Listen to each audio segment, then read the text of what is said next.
Good morning, সবাই কেমন আছেন? এই যে সকালবেলা গেলাম ছাদে। তো কয়েকদিন আগে থেকে দেখছি যে একটা গাছে দুটো পেয়ারা একদম বেশ সাদা সাদা হয়ে আছে। তাই সকালবেলা উঠে গেলাম যে পেয়ারাটা পারি পারি করে পারাই হচ্ছে না।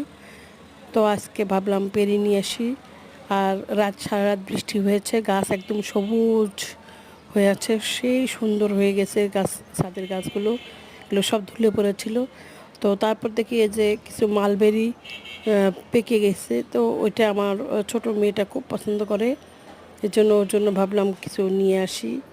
ও সকালবেলা পেয়ারা মালবেরি এসব দেখলে খুশি হবে। তো ও এখন স্কুলে যাওয়ার জন্য নিজে নিজে রেডি হচ্ছে, আর আমি ছাদে আসছি এসব পারার জন্য। তো আমি আসলে বাচ্চাদেরকে প্রায় স্বাবলম্বী করে গড়ে তুলছে। ওরা নিজেই মানে ভাত বেড়ে খায়, নিজেই রেডি হয়।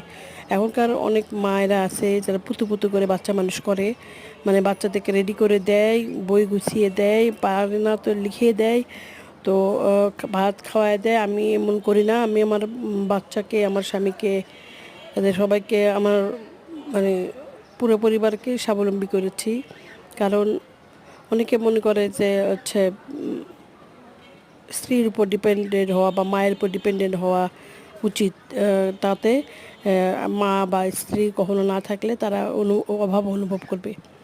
তো যারা ভালোবাসে তারা এমনিতেই অভাব অনুভব করবে, কাজের জন্য কেন করবে? কাজ করতে পারছে না তাই কেউ পূরণ বোধ করবে নাকি?